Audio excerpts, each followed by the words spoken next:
आज की ये प्रेस कॉन्फ्रेंस आपने किस लिए रखी है? देखिए, आज से 4-5 दिन पहले भी आपको मैसेज दिया था।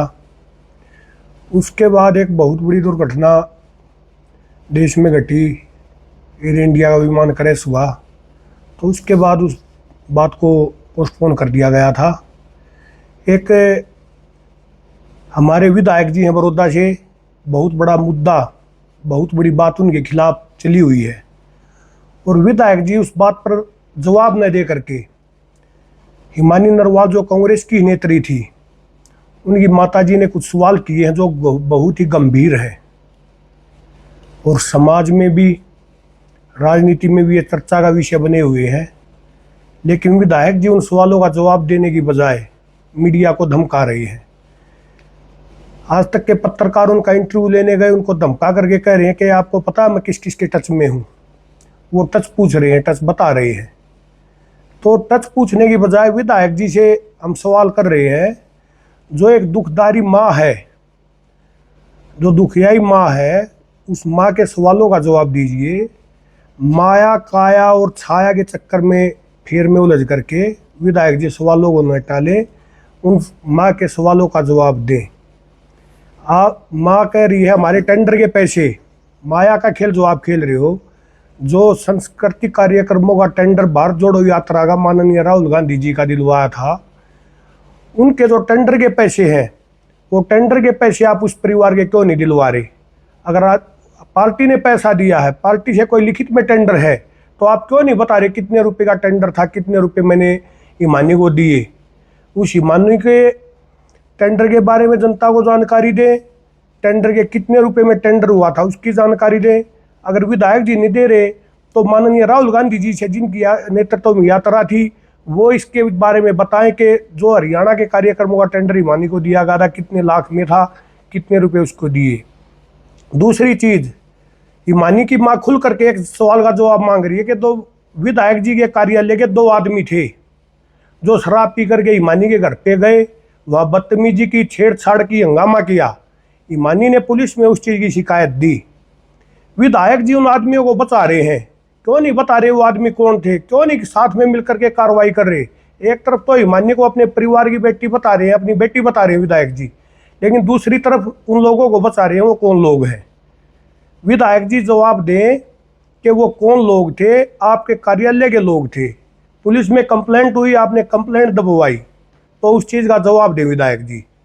तीसरी चीज़, जो भूपेंद्र हुड्डा जी की छाया में आप ये खेल खेल रहे हैं। हिमानी की माँ ने खुल करके आशा हुड्डा जी का नाम लिया है कि हिमानी ने सारी बातें आशा हुड्डा जी को बता दी थी, कौन कौन उसको दुखी कर रहा था, कौन कौन उसके साथ छेड़छाड़ कर रहा था। हुड्डा परिवार भी सामने आकर के बताए। कल बालू को लेकर के हिसार तो पहुंच गए दीपेंद्र हुड्डा जी, लेकिन मैं दीपेंद्र हुड्डा जी को कहना चाहता हूं, बालू को लेकर के हिमानी की माँ के पास जाइए, उसकी माँ को संतुष्ट कीजिए। अगर नहीं गलती है, और गलती है तो विधायक जी तुरंत इस्तीफा दें और अपनी सजा भुगते या उस परिवार से माफी मांगे।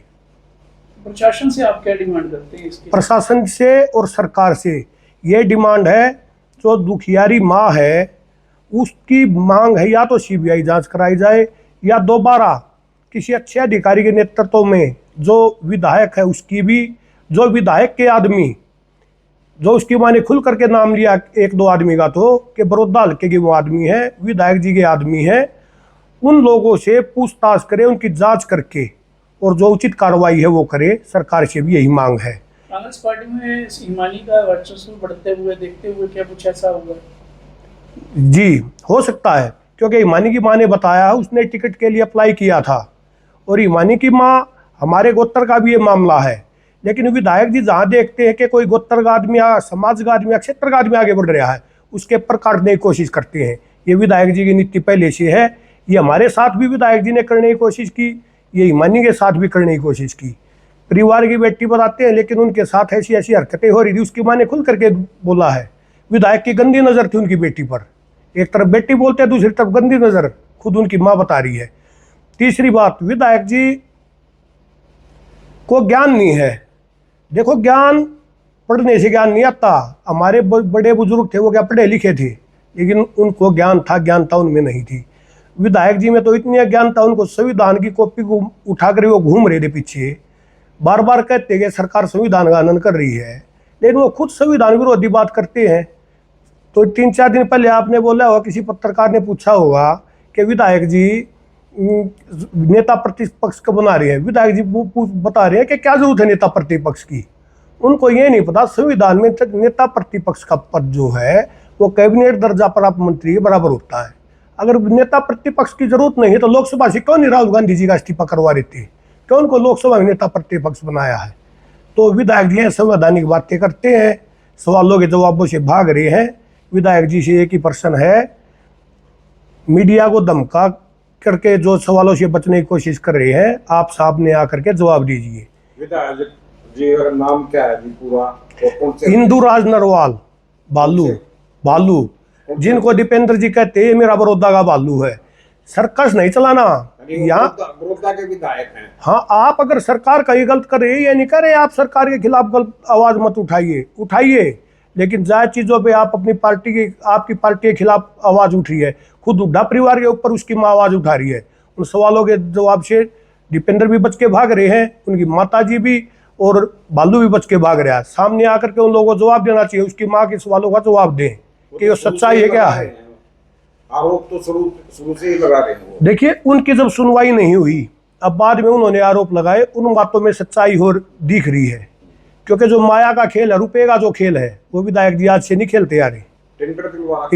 हाँ, टेंडर खुद विधायक जी ने भी ये कहा कि मैं 14-15 लाख रुपए दे चुका हूँ।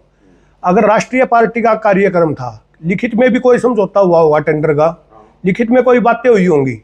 अगर उनके रुपए आपकी तरफ है, उनके रुपए दीजिए आप। अगर आपकी पार्टी की तरफ, अपनी पार्टी से दिलवाइए। एक बेटी आज इस दुनिया में नहीं है, उसकी मां कह रही है आपके लोगों द्वारा उसकी हत्या में शामिल है आपकी आदमी। हम सरकार से यही मांग करते हैं कि उसकी जांच करे, पूरा मामला दूध का दूध और पानी का पानी हो। माया का खेल तो विधायक जी आज से नहीं, इतिहास से ही खेलते आ रही है इनका परिवार। 2020 उपचुनाव में पर्चे बटने लग रहे थे, सारी चीजें होने लग रही थी। अभी पीछे रोहतक में समाज की संस्था का चुनाव था, उसमें एक वोट के लिए 3 जगह सौदेबाजी की विधायक के परिवार ने। खुल करके ये बात मैं कहता हूँ, गारंटी के साथ कहता हूँ, जिम्मेवारी के साथ कहता हूँ।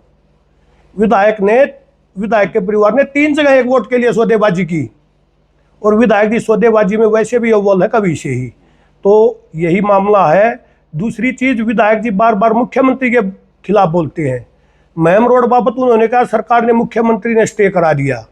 अब फिर वो कह रहे हैं, वो बड़ा नेता भूपेंद्र हुड्डा जी को बता रहे हैं। आप मानते हैं भूपेंद्र हुड्डा जी नेता है, 10 साल प्रदेश के मुख्यमंत्री रहे हैं, लेकिन उनको ये भी पता होना चाहिए 3 चुनाव उनके नेतृत्व में उनकी पार्टी प्रदेश में हार चुकी है। और माननीय नायब सैनी जी के नेतृत्व में, मोहनलाल बड़ौली जी की अध्यक्षता में, और नरेंद्र मोदी जी और मनोहर लाल खट्टर जी के सानिध्य में हरियाणा में रिकॉर्ड तोड़ तीसरी बार नायब सैनी जी के नेतृत्व में सरकार बनी है, जिनको वो कह रहे हैं कि नायब सैनी जी नेता नहीं है।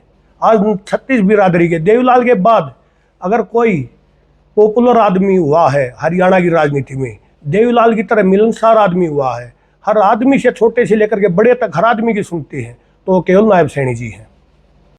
मैं तकदीर नरवाल खतूरा, जिला पार्षद, वार्ड 2 सोनीपत, राष्ट्रीय सचिव अखिल भारतीय नरवाल खाप, और नरवाल परिवार का एक सदस्य होने के नाते और नरवाल परिवार की वो बेटी होने के नाते विधायक जी से यही सवाल किए जा रहे हैं कि आप उनकी माता के सवालों का जवाब दीजिए, या कार्रवाई जो आपके आदमी थे उनको प्रशासन के सामने पेश कीजिए, जांच के में शामिल करवाइए उनको।